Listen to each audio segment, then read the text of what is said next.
final Monday of August 2018, and we welcome you to today's edition of InfoHub. Making our list of top stories today, President Granger calls on Guyanese to separate themselves from denialism, particularly about the country's challenges. Education Ministry has the support of the Cyril Potter College of Education should GTU's strike action continue. Therefore, school children will not be left unattended. And there is no need for squatting at Ichuni as the Central Housing and Planning Authority makes on-the-spot land allocations. And now for the details of those stories and more. President David Granger has called on Guyanese to separate themselves from denialism, particularly about the country's challenges. While speaking at the Coffee 250 State of the African Guyanese Forum, the president noted that recognizing that there are issues is a step towards finding solutions. Crystal Stoll has our first report. The head of state was at the time delivering the feature address at the Coffee 250 State of African Guyanese Forum, which was held at the Critchlow Labour College auditorium. He charged everyone to contribute to the crafting and implementation of plans to improve education, employment and empowerment in the country. We should not allow people to deny that there are problems, because that would obstruct us from searching for and implementing the correct solutions. Where there are problems, we must be courageous enough to admit there are problems and look for solutions. The head of state said solutions to the issues affecting the society can only be addressed with proper research and the compilation of this information. Sometimes it calls for research, it calls for data. You cannot sit down throughout the decade and write 500 articles. You have to do research, go into the communities. What are the problems of production? What are the problems of employment? What are the problems of drainage and irrigation? What are the problems of land holding? What are the problems of school attendance? And when we know those problems, we could prescribe solutions. President Granger said that it is his belief that once young people are given the training and opportunity, they will want to work, and it is for this reason the government places emphasis on technical vocational education training as a means of building human capacity and expanding opportunities for young persons. Crystal Stahl for InfoHub. Thanks, Crystal. Still on news coming out of the Ministry of the Presidency. The head of state today visited a man who was injured in an accident last Friday involving a vehicle from the presidential convoy. The president was not in any of the vehicles at the time. According to reports, the convoy was headed to Georgetown at the time of the incident. The injured man, a pedestrian, was taken to the Diamond Diagnostic Center where he received treatment before being released. The Ministry of the Presidency has been informed that arrangements were made for him to receive further medical treatment. The Guyana Police Force is investigating the circumstances surrounding the accident. Prime Minister Moses Nagamutu has defended Guyana's decision to accept Venezuelans crossing the borders. Anara Khan has the details of that report. In his My Turn column, the Prime Minister stated that he is proud to be a member of an administration that responded with genuine compassion when the Venezuelan migrants began to cross the border.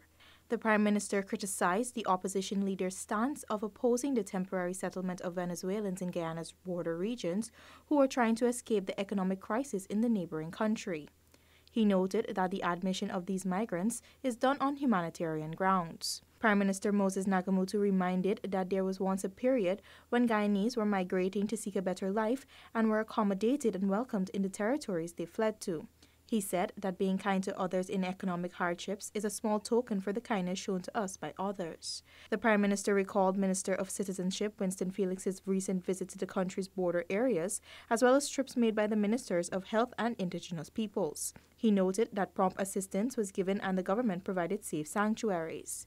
They have also implemented a record system which is being used to track the number of migrants entering Guyana at the border regions. For InfoHub, Anara Khan.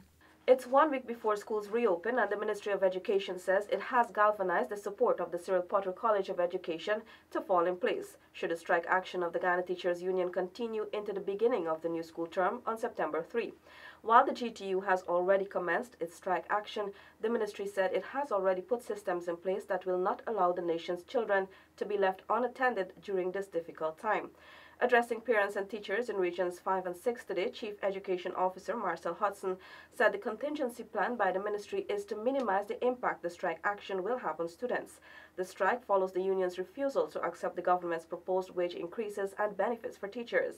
The GTU failed to show at the last arbitration meeting between the two parties, and another meeting has been scheduled for August 28 at 14 hours. Government says the drafting of the National Resource Fund Act is another indicator of its intention to be guided by fiscal prudence in the management of petroleum resources and revenues. This is clearly outlined in the Green Paper on the Natural Resource Fund. More from Stacey Carmichael. The government's Green Paper, titled Managing Future Petroleum Revenues and Establishment of a Fiscal Rule and a Sovereign Wealth Fund, laid in the National Assembly on August 8, highlights that the drafting of the Natural Resource Fund Act required critical work to explore options for a fiscal rule. This fiscal rule would outline the principles and requirements that will govern the amount that can be withdrawn from the Natural Resource Fund, NRF, in any given year. According to the Green Paper, adherence to the fiscal rule will secure the sustainability of the NRF in the process, ensuring that it can fulfill the stated objectives. Given its importance, the Ministry of Finance has fielded multiple missions from the International Monetary Fund, IMF. This began with an in-country scoping mission in the second half of 2017 and most recently in March 2018. The former focused on the need to strengthen capacity for the management of future oil revenues, assisting in the design of a roadmap for fiscal reforms leading up to first oil in 2020 and related public financial management reforms. The second mission served to quantify and model the terms of the existing production sharing agreement, PSA, from known and potential investment decisions within the Stabroek Block.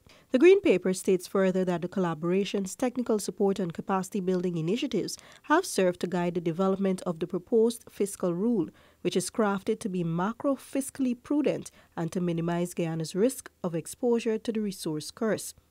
The resource curse refers to the proposition that countries with an abundance of natural resources tend to have less economic growth, less democracy, and worse development outcomes than countries with fewer natural resources. The historical risks, such as Dutch disease and resource curse, associated with natural resource revenues of a significant scale, make it important that the government ensure its sustainable use to support both near-term and long-term national development and future generations. The coalition government says it recognizes the importance of youth in shaping Guyana's future and the necessity of providing a secure future for their children and their children's children long after petroleum resources are exhausted, and is taking steps in this regard. For InfoHub, Stacey Carmichael. You know anywhere wrong here sell cigarettes? I just sell. How much packs you want? But I see you got no cigarette on display. Like you in here about the new tobacco control law that passed. What's that? It's the law that states that you can't have any cigarettes on display or advertised. Sell me one cigarette. Well, the law states that we can't sell you one cigarette nor packs of 10. I could only sell you packs of 20. Oh, but I can really got to stop smoking. This thing costing me. Let's all work together to prevent cigarette smoking related illnesses. Thanks for staying with us. Minister of Education Nicolette Henry is making sure that all is prepped and ready for the September school term. Over the weekend, the minister visited several schools to assess their readiness. Let's take a look. The schools visited were Tugville Secondary, Cummins Lodge Secondary, St. Joseph High, and the Special Education Needs Diagnostic and Assimilation Center located in the compound of the Cyril Potter College of Education. The visit was to ensure that on the 3rd of September, students are housed in an education-friendly environment. Minister Henry said she was satisfied with what she saw regarding the progress and the quality of work being done to ensure that the school environment is suitable for students and teachers. Fifth form students of the Cummins Lodge Secondary School in September will be housed in a rehabilitated building with additional classrooms. Prior to this new school year, those students would have been housed in the other part of the building. So that's really an expansion through rehabilitation work. That building existed, but for some time now it was out of service, and so it's now going to be fully rehabilitated and operational for the new school year. Minister Henry said that similar visits will be conducted at other educational institutions in Georgetown, and schools in the outlying regions will be visited by regional education officers. My thinking is that I like not only myself, but certainly my officers, which include my senior officers from the ministry, to ensure that we cover all the secondary schools in Georgetown and the outlying areas to ensure that they are ready.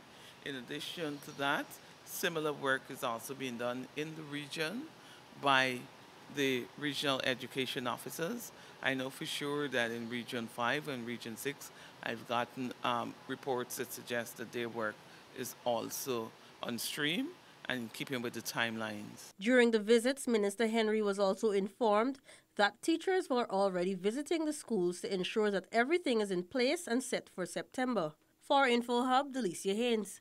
In our next report, we tell you that scores of residents of Ituni received on-the-spot land allocations as Minister within the Ministry of Communities with responsibility for housing, Valerie Adams Patterson-Yearwood, visited the area and told residents that there is no need for squatting. During the visit, residents were afforded on-the-spot interviews and sold house lots at a cost of $59,400. The minister said there should be no squatting in the community since there is adequate land available for residents. There is available house lots in Ituni. There's no shortage here. So I've appealed to the community not to squat. Go to the Linden office, get your application done, and their allocations can be done through the Linden office. Linden has a way of getting the allocations done. Even if I don't come, they would send to me at the Brigham office. So there's no need for any person in Ituni to squat. Travon Chase, who is originally from Georgetown but now resides in Ituni, capitalized on the opportunity to receive his house lot allocation. And so I decided that I wanted to start a life here and to find a community that is kind of reasonable in terms of price and that you could get a house lot so cheap is kind of a giveaway offer. So I said, man, might as well apply for it one time. Keisha Griffith, the Community Development Officer for Ituni, was instrumental in arranging outreach in the community. As some persons would say, it is now that Ituni is actually getting somewhere in society because these things are being done, like housing, regularizations, and so forth. So I can safely say that people are happy. The residents are happy for this outreach. Residents who were unable to attend the meeting are advised that they can visit the Linden Central Housing and Planning Authority, where they can apply for land at the same cost. Crystal Stahl for InfoHub. It's not business as usual in the mining industry. Minister within the Ministry of Natural Resources, Simona Brooms, warns that the old ways of doing business will not be allowed and non-compliance in the mining industry will not be tolerated. Here's that report. The minister was speaking at a workshop for sand and loam quarry mining hosted at the Hermanston Lodge today. In brief remarks, Minister Brooms cautioned the stakeholders in the mining industry that non-compliance will not be tolerated regardless of whether it is sand, loam, bauxite or other minerals being mined. In terms of compliance, the areas of non-payment of royalty is one that the Commission intend to take serious action against. You cannot have a mining pit where you're conducting business, it's for a profit. And you make your business, you extract, and the royalty that is owed is not paid.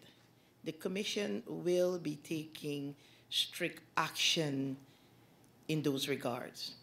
In addition, the minister, who has direct responsibility for the supervision of the mining operations, said that all stakeholders must play their part in the development of the country's green economy. The greening of Guyana and our economy is a responsibility of all.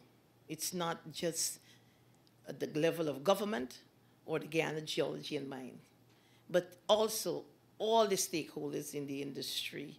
You have your role to play. And together in this room, all of us can make a brighter and a better Guyana. The workshop was organized by the Guyana Geology and Mines Commission with the aim of educating sand and loam pit operators of their obligations, regulations, safe practices, and responsibilities as the government works to ensure the implementation of safer, sustainable mining practices that form part of the Green State Development Agenda. Reporting for InfoHub, Alexis Rodney. Remember to follow us on social media and our website at dpi.gov.gy. We leave you with the latest CPL match results and, as usual, your bridge and weather reports. Goodbye.